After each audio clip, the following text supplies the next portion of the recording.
This is Generation Stadia, giving you that daily dose of everything and anything Stadia related, and today we have some news to cover. There's actually quite a bit of news to cover as well, but before we begin, I want to just point out that from this point forward, all my news videos will have timestamps in the description. This should help those of you who just want to hear about a specific topic or want to skip ahead something that you may not be interested in. Either way, that's enough of that. Let's dive right into the news, and let's begin with the Stadia Pro Deals of the week. The biggest addition this week has to be the Elder Scrolls Online as a Stadia Pro game. For the first time ever, we can play an MMO on Stadia, and it has cross-play and cross-entitlement with PC.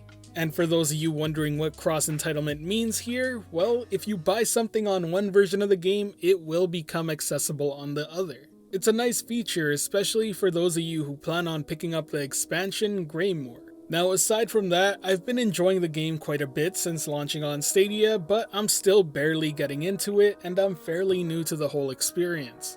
I'm not usually the type to get lost in an MMO, but this one's actually been holding my attention quite well. Now, speaking solely about the experience on Stadia, it plays really well. That said, I do need to point out that it runs at 30 FPS. I know that's kind of a deal breaker for some of you out there, but I would highly recommend you try it out for yourself and see what it feels like to you. If you'd like to hear my more in-depth impressions on it, let me know in the comment section below. Right now I'm only a couple hours in, and I'd rather give you my critique after I've spent more time with it. I will say though, playing a fully fledged MMO on your mobile device is quite the experience. But now let's move on to the rest of the Stadia Pro deals this week, and those are all your discounts. All the prices I list today will be in the US dollar, just a heads up. First up is Assassin's Creed Odyssey, the Ultimate Edition for $39.60. The Season Pass is also on sale for $20. Then there's Borderlands 3 for $30, the Deluxe Edition for $40, and the Super Deluxe Edition for $50. For those of you just wanting the Season Pass, well, that's also available for $39.99. Next on the list is Just Dance 2020 for a solid $20. I'm not gonna lie, part of me hopes that they kinda priced it like that just to keep in theme with the name. But right after that is Red Dead Redemption 2 Ultimate Edition for $59.99. Then there's the Crew 2 Deluxe Edition for $18, and the Season Pass sold separately for $20. And for those of you who are interested in the Division 2, the Warlords of New York Edition is available on sale for $30 and just the expansion for $22.49. The next title is Tomb Raider Definitive Edition for $10. Now, I do want to put a quick reminder out there that this game was offered as a Stadia Pro title at one point, but if you're gonna be letting your subscription lapse, you can keep it and own it forever here. Following that is Tom Clancy's Ghost Recon Breakpoint Ultimate Edition for $39.60 and the Year 1 Pass for $20. And last but not least, there's Trials Rising Digital Gold Edition for $16 and the Trials Rising expansion for $10. That's quite a list of Stadia Pro deals this week, and there are some pretty good prices on full game bundles. Plan on picking anything up yourself? Do let me know in the comments section below. I should also point out that at the time of this video, those $10 off given to Stadia Pro members last week can be applied to these Stadia Pro deals. I'm not sure if that's intentional or not, because the terms and conditions did say that they couldn't be applied to another deal, but they are working right now. Now with that all out of the way, let's talk about the big news this week, and that's the Stadia Premier Edition receiving a permanent price cut. This bundle gives you a Chromecast Ultra and a white Stadia controller, so it gives you everything you need to start playing on your TV anytime you want. The Premier Edition launched with a price of $129, so that's $30 off, and it's quite a tempting offer. But there is something very important to note here. This bundle no longer includes 3 months of Stadia Pro. It seems Google is pointing everyone to the free month they offer to any new users, so it seems like that's where the price cut is coming from. Now it's time to speculate just a bit.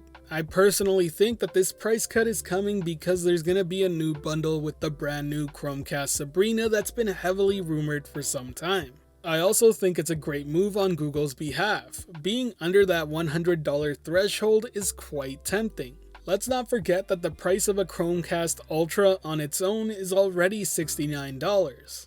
This bundle sells you the Stadia controller for an additional $30, and it has me thinking of picking up this Premier Edition over just another Chromecast Ultra due to the savings involved. Frankly, it seems to be a good offer both ways, whether you're wanting a Chromecast Ultra or a second Stadia controller. It's also why it was a great idea to remove the Stadia Pro membership out of the bundle, because for those of us who already have a Stadia account, we were kinda paying for something we wouldn't be using. Overall, this is great news all around, and it lowers the barrier of entry for those wanting to game on their TV.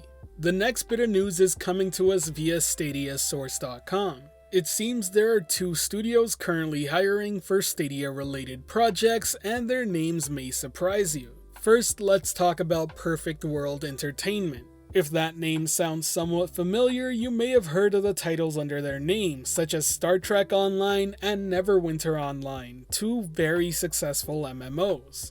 But that's not all, they're also the publishers for Remnant from the Ashes and the Torchlight series.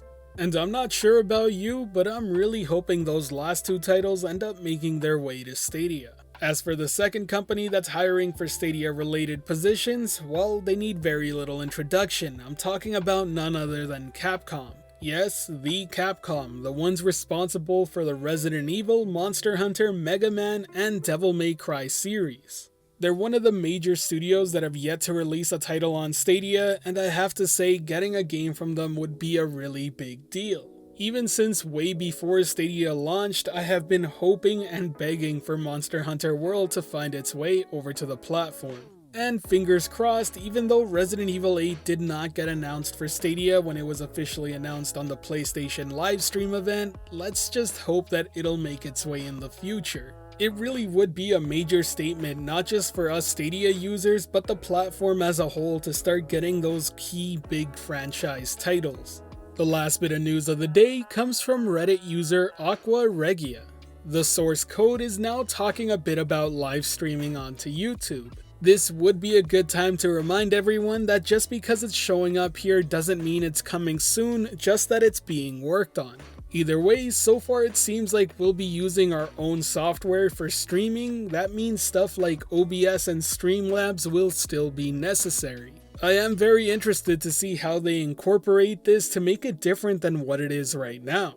But based on the wording given, it does seem that they plan on giving an all-in-one solution at some point. It also mentions a little bit about crowd play and crowd choice, allowing you to interact in new ways with your viewers. Aside from the live streaming stuff, there was also a tidbit found about Assistant coming to the browser, which is nice to know as well. Personally, I can't wait for this live streaming function to become available to start streaming my Stadia experiences more often. In my case, I have a pretty low upload rate, and it's the fastest that's offered in my area, so that's why I don't really stream my games. It doesn't make for a pleasant experience from the viewing angle or the gameplay aspect of Stadia when I'm trying to do both at the same time, and I'm really hoping that this is a solution to that. What about you? Do you plan on streaming more once Stadia can handle streaming directly from their server blade? Or is this a feature you don't plan on using very much? Let me know in the comments section below. That covers all the news I have for you today. Now if you enjoyed the video or found it helpful at all, be sure to hit that like button as it really does help the channel out, and if you're wanting more content like this, be sure to subscribe and hit that notification bell as well. Today's end of video message is going to be more of a survey than anything. What other things could I do to make your viewing experience better on these videos going forward? Also, did you find yourself using the timestamps below? I'm just curious to see how many of you out there did. As always, thank you for watching. This has been Generation Stadia, giving you that daily dose of everything and anything Stadia related. The Gen S community is over 4,200 strong and growing by the day, and until next time, I'll catch you in the clouds.